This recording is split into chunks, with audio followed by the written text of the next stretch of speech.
Resulta que cada vez hay más adictos al videojuego, y no solamente entre los chicos, entre los grandulones como yo, también. El disparador de esto que vamos a conversar en un rato es un estudio del Observatorio de Adicciones y Consumos que dice que, presten atención, el 51% de las personas de entre 12 y 45 años, o sea, la mitad de las personas que tienen entre 12 y 45 años, pasan entre 2 y 3 horas todos los días frente a un videojuego como este que estamos viendo, que este es el Fortnite, ¿no? Que es como el último, es el que más adicciones está generando. Y hay quienes pasan entre 4 y 6 horas. Es el 37% de, insisto, personas que tienen entre 12 y 45 años.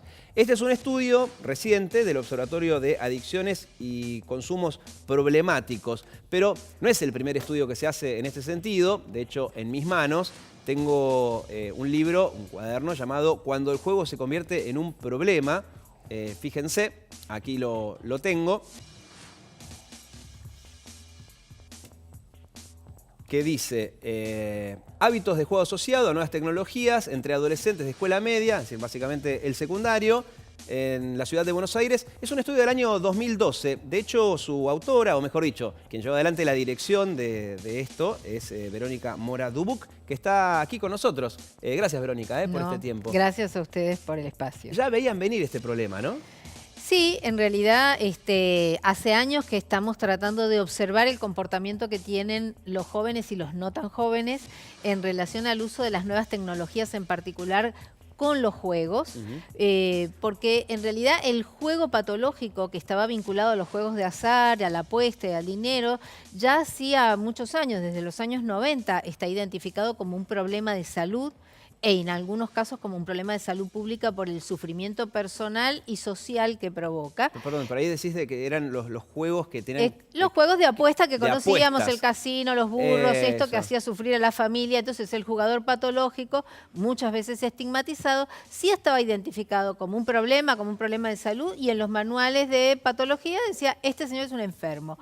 Ahora, con esta problemática que está tan ligada a nuestra vida cotidiana, porque tener una consola de juegos o una PC o un dispositivo móvil con juegos es tan natural para nosotros hoy en el siglo XXI como tener heladera o luz eléctrica. Claro. Y casi todas las personas hacen uso de estos dispositivos. Y en la población infanto-juvenil, que son los nativos digitales, como llamamos, para ellos es absolutamente natural, no pueden imaginar sus vidas sin estos dispositivos. Ahora, el punto o la pregunta que nos veníamos haciendo desde hace años es si el modo en que los usan puede ser un problema, y si además puede ser un problema de salud, y tenemos que poder ser responsables en definir cómo, cuándo y por qué. ¿Cuándo se identifica esto? Claro, porque no podemos convertir en una enfermedad lo que no lo es. Claro.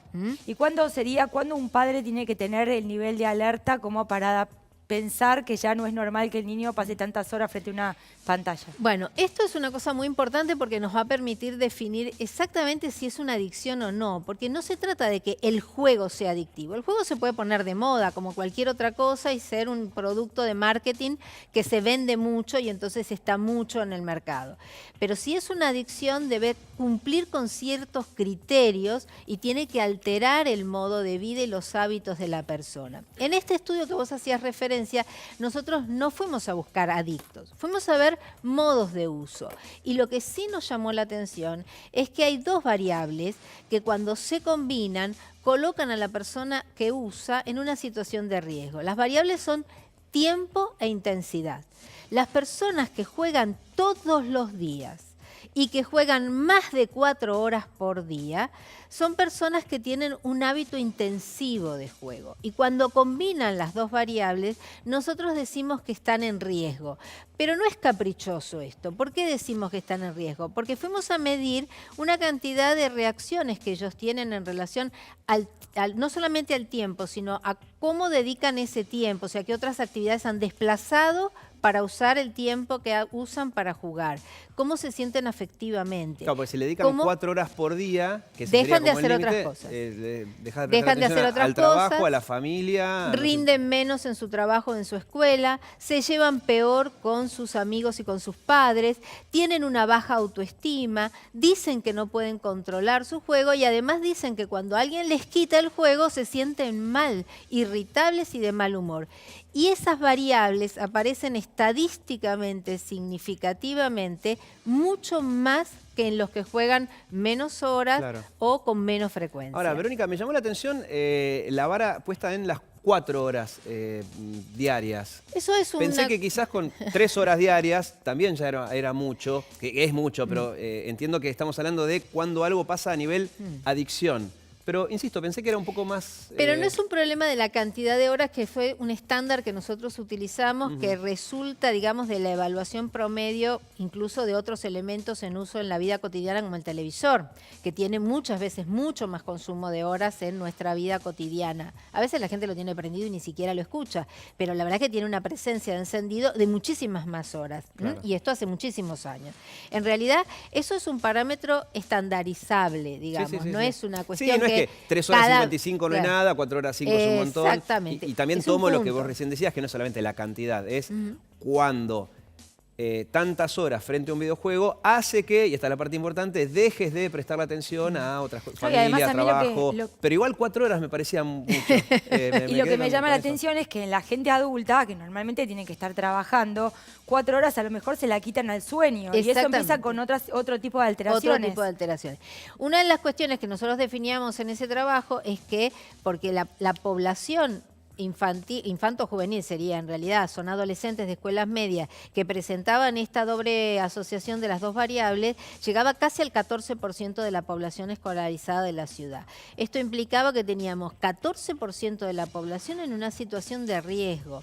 Y lo interesante para mí de definir esta cuestión es que esto debería ser la base de la decisión de que algo tenemos que hacer. Claro. No solo con los padres, con los docentes, las instituciones. Digamos, si nosotros identificamos 14% de población en riesgo, es un número muy alto, créanme, para cualquier problemática de la salud en cualquier comunidad.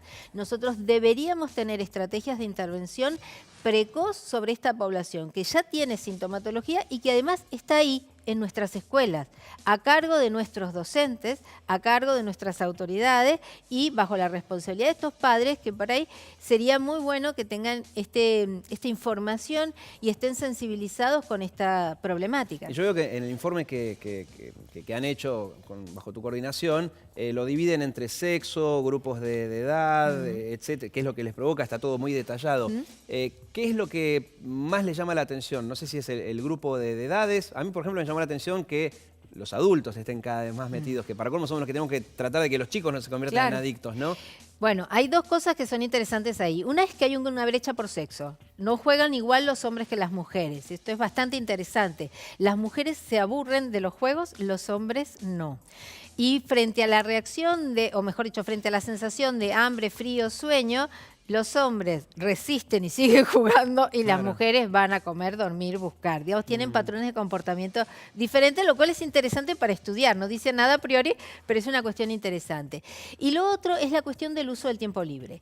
En las escuelas donde la escolaridad es escolaridad simple, hay mucho tiempo libre, en realidad los jóvenes tienden a refugiarse más en las máquinas. Yo creo que a veces el dispositivo de juego es un refugio, tanto para los jóvenes como para los no tan jóvenes. Pero en los jóvenes en particular, el uso del tiempo libre es una variable que deberíamos manejar mejor y los jóvenes deberían tener alternativas de uso para el tiempo libre. ¿Y qué hacemos los padres? Ahí viene la parte de médica psiquiatría. ¿Qué hacemos? Más allá de, primero, tratar de no predicar con el ejemplo en este caso. O sea, si vos le decís al nene, dejá el celular, los adultos tenemos que dejar el celular. En este caso, el videojuego, calculo que esa es la primera recomendación. Que no esté uno todo el tiempo si pretende que el hijo no lo haga. Igual tampoco es directamente el videojuego, porque supongo que debe ser también Netflix o debe ser algunas cosas que los chicos ven, porque ven que los padres están...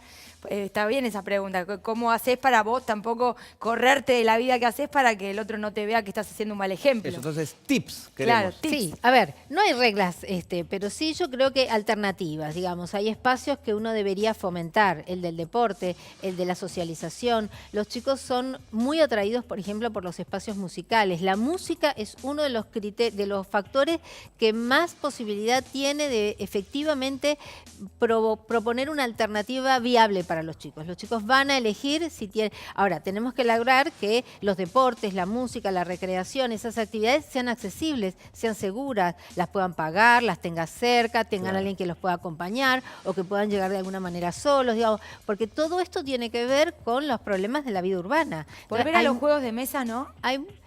Sí, en realidad, digamos, ¿Como cualquier cosa que no se instale como un patrón fijo de comportamiento, que desplace a los demás, en realidad es una cuestión que sirve. No estamos diciendo que no se puede jugar a los videojuegos. Todos podemos jugar, compartir los videojuegos. Claro. Esto que ha hecho este juego que se puso de moda ahora, de incluir pasos de baile y que los pasos de baile sean aprendidos en la familia y que los padres también bailen con sus hijos, digo, genera una ruptura. Ahí hay una ruptura y abre una compuerta para poder hacer del juego verdaderamente un juego saludable y no un juego que genere una como absorción y una concentración que termine siendo un problema para quien lo usa. Claro, es que siempre que vienen los especialistas para hablar de cualquier tipo de problema, ¿no? O adicciones o temas sobre todo con los jóvenes, siempre el común denominador termina siendo el tiempo. Compartamos tiempo con esas personas, porque no hay solución mágica, no es apagar el videojuego y andar a patear la pelota. No, es, che, vamos a patear la pelota. Uno tiene que ir con la pelota y llevarlo al nene, que para el nene es algo divertidísimo. Pero claro, o la otra variante que recién decías, la tomo también, que es sentarte vos con la persona en cuestión. Y no es lo mismo que esté todo el día jugando al FIFA que sentarte vos y hacer un padre versus hijo. Uno siempre va a perder, obviamente, por goleada. o los pasos de baile también. Pero claro, es dedicarles tiempo, ¿no? Sí, no es sencillo. La verdad es que claro, es mucho más por eso fácil digo, estamos todos esperando que nos dijeras algo que es decirlo así. que hacerlo. Pero yo creo que vale la pena proponérselo porque la calidad de vida disminuye digamos, mucho cuando uno se encierra en una práctica así y hay un sufrimiento. Y la verdad es que yo creo que tenemos que tratar de hacer las cosas para mejorar y no para sufrir. Clarísimo. Gracias, Verónica. No, gracias a ustedes.